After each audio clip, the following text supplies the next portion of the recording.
Salut YouTube, le Vatican cache tellement de choses. Cela, je précise, ne remet pas en question votre foi ou pas, mais l'institution qui en découle, qui la gère. Le Vatican est-il bon? Est-ce quelque chose de bien? Controverse. Richesse immense, pouvoir politique influent, archives secrètes, archaïsme, etc. Le Vatican fait l'objet de rumeurs, d'intrigues, voire scandalise, mais ne laisse pas indifférent. Quelle réalité se cache derrière cet État pas comme les autres? Voyons cela tout de suite.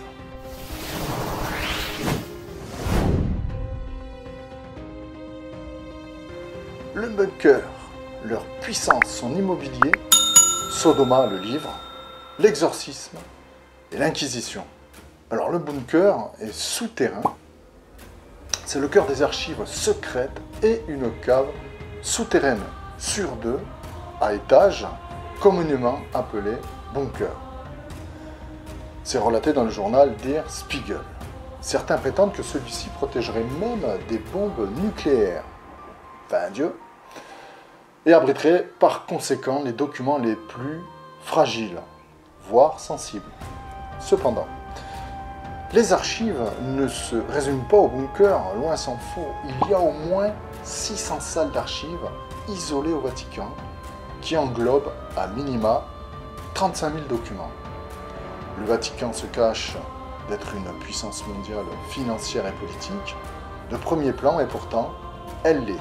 En 2002, le déficit consolidé du Vatican s'élevait à 13,5 millions d'euros. Et pour 2016, 16 millions d'euros de recettes. Les dépenses sont principalement les salaires, dont 2600 employés, dont 750 ecclésiastiques. Et en 2010, l'économie vaticane a réalisé un excédent budgétaire de 10 millions d'euros, malgré les baisses des dons des fidèles. Donc, outre les revenus touristiques tels que les revenus des musées du Vatican, 91,3 millions d'euros de recettes en 2015, l'organisation de voyages et de pèlerinages, l'émission de timbres postaux et de monnaies recherchées par les collectionneurs et la vente de publications. Donc les revenus viennent de placements mobiliers, 32 millions d'euros de plus-value en 2002, et d'immobilier, 12,9 millions d'euros, donc de recettes. Un autre poste financier non négligeable est le denier de Saint-Pierre, qui a avoisonné les 50 millions d'euros en 2002. Alors même si une partie de cette somme seulement est affectée au budget du Vatican, son origine remonte au 8e siècle, quand les anglo-saxons commencèrent à envoyer une contribution annuelle au pape, et donc à payer un tribut. Donc cet usage s'étendit ensuite aux autres pays d'Europe et a été reconnu officiellement par le pape Pie IX le 5 août 1871 dans l'encyclique Saepe Venerabilis. Depuis le 1er janvier 2013, la Deutsche Bank, qui gère le paiement des monétiques donc au sein de la cité vaticane, s'est vue dans l'obligation de désactiver l'utilisation de tous les terminaux électroniques sur ordre de la Banque d'Italie, car, tenez-vous bien, le Saint-Siège n'a pas encore atteint les standards requis au niveau international contre le blanchiment d'argent. Incroyable. Les membres du comité Monneval, d'experts dépendants du Conseil de l'Europe, qui repèrent notamment les blanchiments de capitaux et les sources occultes, on ne sait pas d'où ça vient cet argent, donc de financement pour le terrorisme. Et ils estiment en effet que le Vatican remplit à peine 9 des 16 recommandations clés et lui attribue 7 mentions négatives sur 27. Le Vatican a lancé depuis 2010 une série de réformes à la suite d'importants scandales financiers, donc il a impliqué sa propre banque et l'Institut des œuvres religion, OR, qui gère depuis 2011 plus de 6 milliards d'euros répartis en différents comptes, donc 37 membres de la famille du pape, 236 cardinaux, 1604 évêques et 128 de monastères, couvents ou abbayes. L'OR s'est trouvé au cours des années au cœur de nombreux scandales, notamment le mandat de Monseigneur Paul Casimir, déjà le nom, Casimir. Donc Marc Incus, directeur de la Banque du Vatican, l'établissement était principalement actionnaire du Banco Ambrosiano, je ne le dis pas très bien, banque accusée dans les années 80 de blanchiment d'argent, de la drogue, de la mafia. En mai 2012, l'OR refait parler d'elle avec le limogeage de son président Ettore Gotti de Decci.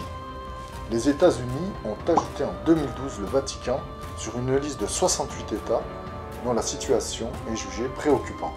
Selon le rapport annuel du département d'État américain sur la lutte contre le trafic de la drogue dans le monde, et l'Église a pour dogme « Les pauvres seront le trésor de l'Église ». Donc maintenant, on va voir ces biens immobiliers dans le monde entier. Avec un certain chiffre pouvant donner l'impression d'avoir affaire à une entreprise de grande dimension, notamment via des comptes et des données comme le budget total 2013 au bénéfice de 11,5 millions de dollars, ou la valeur estimée des biens immobiliers à 1,35 milliard de dollars. Mais ce serait oublier que le business model du Vatican ne ressemble à aucun autre, ni à ceux des autres États à travers le monde. Petit disclaimer, pendant la Seconde Guerre mondiale, alors que le pape Pie XII était pape donc, le Vatican, en disant rien sur la barbarie nazie, a cautionné ce qui se passait en Allemagne. En clair, l'Église a collaboré avec les nazis, mais ne veut pas le reconnaître. Quatrième point, Sodoma, le livre ou les secrets de famille du Vatican, c'est le titre. Le pape François a défroqué l'ex-cardinal américain, Theodore McCarrick, pour abus sexuels, il y a près d'un demi-siècle. C'est la première fois dans la longue histoire de l'Église catholique qu'un cardinal est défroqué pour des motifs d'abus, même s'ils se sont passés il y a un demi-siècle. L'ancien cardinal a été reconnu coupable d'avoir enfreint l'un des commandements divins, ça c'est un commandement divin, avec la circonstance aggravante de l'abus de pouvoir. Selon ce texte, un signal clair sur le fait que les abus sexuels ne seraient plus tolérés au sein de l'Église catholique. Donc c'est le président de la conférence des évêques américaine qui a réagi. Maintenant c'est vrai, c'est très grave ce qui se passe dans l'Église. L'ambassadeur du pape visé donc par une enquête pour agression sexuelle également. L'information est dévoilée par Le Monde et une enquête pour agression sexuelle a été ouverte le 24 janvier par le parquet de Paris. Et donc ça vise cette personne, Monseigneur Luigi Ventura. Donc prévôt italien de 74 ans, les faits se seraient déroulés lors des vœux de la mairie de Paris.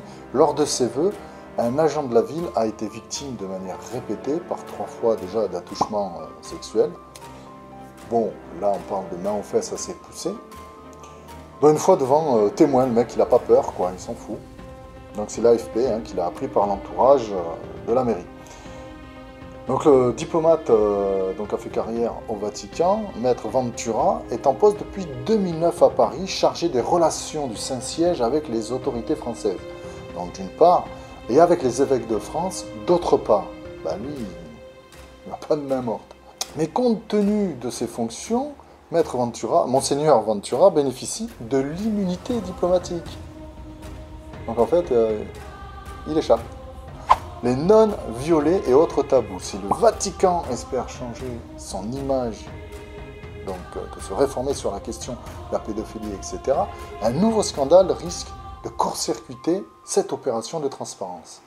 Un documentaire qui sera diffusé sur Arte révèle de nombreux témoignages, c'est affreux, de religieuses abusées par des prêtres. Des révélations qui ont commencé il y a un an, environ un an, sur ce tabou à l'église. Apparemment, des prêtres violent les nonnes.